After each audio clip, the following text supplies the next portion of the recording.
Let's head to a fascinating, do we call it a free speech story? Well, it's a media story, so it's fascinating.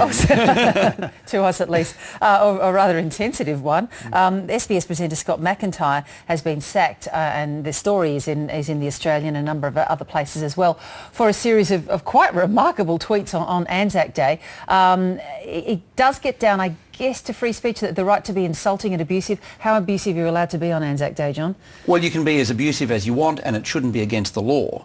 But at the same time, freedom of speech doesn't mean that an employer has to accommodate someone who's arguably broken their code of conduct. And that's the difference. Freedom of speech is about should it be against the law. But no employer, no organisation, no family has to accommodate someone who says something just so over the top, so bad that it deserves to be criticised. What do you think caused the most offence? And there was talk of the Hiroshima and Nagasaki attacks as being mass terrorist incidents, for instance, that Australia was complicit in. And this is all coming on. Well, that's a good question. For me, it was those comments about World War II and about the tragedy of Hiroshima and Nagasaki.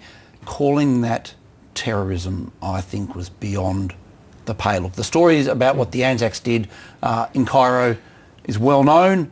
But on Anzac Day, I'm not sure it's appropriate to be talking about that. You could argue, though, that in a way, the point of those atomic attacks was to say, well, you know, this is what we can do. So surrender now, avoid an invasion. I think it was. It was designed to terrorise. And the Americans made the deliberate calculation. They knew the devastation of the atom bombs, but it was a deliberate calculation to save lives and save an invasion of mainland Japan. Well, the arguments will always rage over the dropping of those two bombs, and we've had them here on this program, and it'll start up again, and we welcome your views this morning on that. But yeah, he's out, so it's up to, I guess, whether he launches an unfair dismissal case, and he may well, and that's certainly. And let's see how that one plays out. Well, jump to